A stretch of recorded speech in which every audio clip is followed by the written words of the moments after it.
So you have a logo from a company and you want to put it into Twin Motion and make it a neon sign. We can do that. It's just a lot of little fooling around bits and pieces. Come with me, I'll show you how to do that. I'm going to share my screen. We're going to go first of all into, let's look at the web. Like for instance, here where I say Zoom, yeah, that's what I wanted to see. Royal Ontario Museum here, let's say we wanted to get that ROM logo right there. If I go to visit, you have to kind of bang around inside the website. Everybody's website is going to be different. PDFs are what we're looking for, and so you kind of want to hunt around until you find something that says .pdf. Like if I go to the Maps and Tours page here, it says Map Guide English PDF. And so if I download that guy and bring it in, what I can do is open that up in Acrobat, and I get not that, but that. There's my map, my English map in there. So this is a standard PDF. It's nothing surprising here. The nice thing that we can do then is once we've downloaded this thing and gotten it open, I can go to Illustrator. So as I said, we're going to be using a lot of different software here. In Illustrator, open the file, Web, Map, English, Open, and I get this menu. This little menu says, how would you like me to treat this thing? It's a 10-page PDF file. I'm going to open this page if that's what you want. I see I've got my logo right down there in the corner. So I'm saying, yes, that's great. So then Illustrator goes, I'm going to read that thing and understand the vector information that's attached inside there. As you know, typefaces are vector. The people who put this together didn't convert their type to outlines. So that means that this typeface, I don't have it on my computer, they have it on theirs, but I don't need that typeface. All I really want is this bit right here. So if I switch into outline mode, I can see that it's there, and I can just grab that logo right there with my direct selection tool, or I could cut this thing out of a whole bunch of stuff. I'm just going to cut that right now. Command X, give me a new document, sure, and then paste that. And there's my ROM logo. Can't see it there because it's white on white, but there it is there. So now what I've got is this vector information about their logo. So that's cool, but we've still got to make it a 3D surface that we can raise and lower, that we can add. We can make it into something that we can use in a 3D modeling program. So right now, all we've got is a 2D vector information. So in order to get to where we want to go, we have to go through CAD. So what I'm going to do is export this file from Illustrator in a CAD-friendly language. And we go up to the File menu and say, Export me, Export as, and where we're going down here, you can see I can get a PNG or a BMP file, a couple of different bitmap formats. But down below here, I start to see things like DXF and DWG. Those are CAD files. Those are CAD formats. So if I grab Autodesk DXF and say, that's the one I want to do. Now it's worth it to look at the next menu. I'm going to open this and say Export Me, and it says, what version of DXF would you like to use? You probably think I'm going to use the latest one. Doesn't always work. So what we're doing is we're going to go to SketchUp. And so it's worth it to think about. And you might have to go bang around back and forth in here to say, I'll try a different export function inside Illustrator to get a different version of DXF that SketchUp likes better. So I'm going to go 2013. I had some luck with that earlier. We'll see whether it gives me any grief. I'm not going to mess with the rest of this stuff. I'm just going to say Hokey Dokey, and it's made that file. Now when I go to SketchUp and say, this is my plinth that I want to make the sign out of, but now what I want to do is bring that ROM logo in here.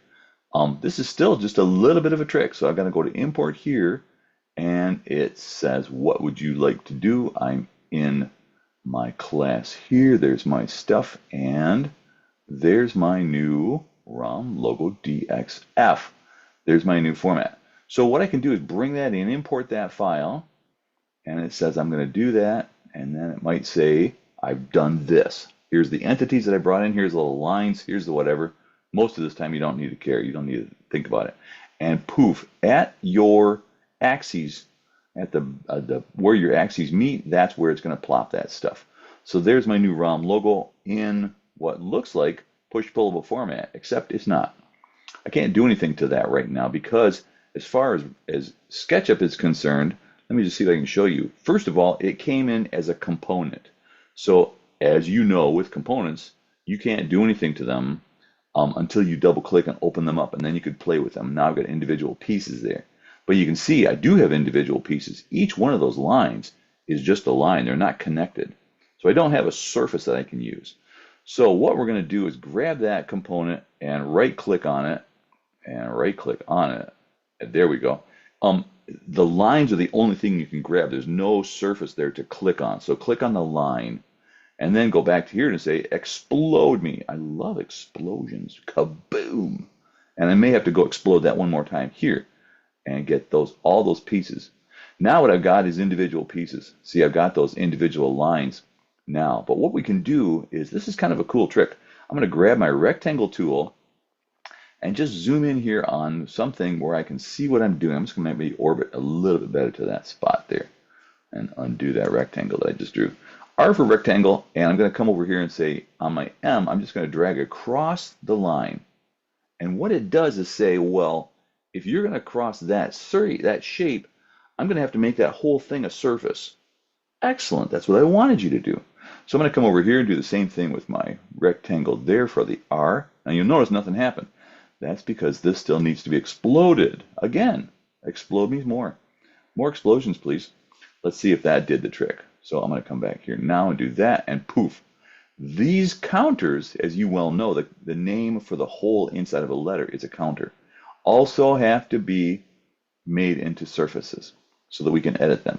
So now what I've got is a bunch of nonsense floating around. I'm going to get my E for eraser tool, get rid of that, get rid of that, get rid of those extra lines in there, and I'll do some cleaning up of this thing.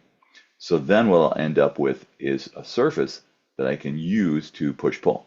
And I can also get rid of these counters, these spaces that are inside there. See, that's a separate space. So I'm not going to bore you to tears with the rest of this thing, but I'll show you what I'm talking about. Now if I grab my push-pull tool, I can push-pull this surface by itself, up, down, whatever I want to do to it, and make that into a 3D surface. So far, I hope you're okay. So what I can do is put that onto this sign here. I can raise it, I can lower it, I can do all kinds of silly things once I've got that a 3D surface. And then it's really like just save it. So I'm going to save this file as a SketchUp file. Now I'm going to Twinmotion and come in here. So here I am inside Twinmotion. I want to make a cool sign and make it neon in here. So if I were to go to my import menu, either there's an import menu here, File, Import, or I can go down below to the import menu down below here and say import a new one. I'm going to see if I can go find that. Open, where am I? I have to go find it. Inside Museum Design, the ROM sign. So there's my ROM sign, and I made this in SketchUp earlier, so don't be confused if you say, that doesn't look like the one you just did. You're right. All these things, it says what you want me to do, and I go, yep, I want you to do all those things. And it says, okay. You can't see the button I'm supposed to click because of Zoom. There we go. Import. Thank you. Default. I have a ROM sign already in here. Let me just show it to you because I've got it hidden. There we go. So this ROM sign, this is the sign that I made in SketchUp earlier and then brought it in. So you can kind of see what you got here, but I can grab just that surface. You'll notice here I've got romsign.skp SketchUp and then group 0 and group 0. So it's got multiple pieces inside of it. If I want to grab this part of it, that part of the sign is this group 0. I should have named my groups. But that part of the sign is group 0 here. So that, and now I've got the name selected that I want. And then, this is crazy, I come over to Materials and zoom down to here and say Neons. And I can add a neon to that piece right there and then get the control over what's going to happen with that thing. In terms of the color of the neon itself, I can play with how that's going to glow, how intense it's going to be, what color it's going to be, all kinds of stuff. So it's crazy cool, the level of control that you got. Look at that. Isn't that sweet? So you got a ton of control here in terms of how you bring in something. But you saw what we just did. We went from PDF, we grabbed a PDF off the web, and brought it in to Illustrator to SketchUp to Twinmotion. So there's kind of a long process. This is kind of a long video. Hopefully it makes sense to you and you're going like, wow, that was cool. More later. Hope you're good. Bye.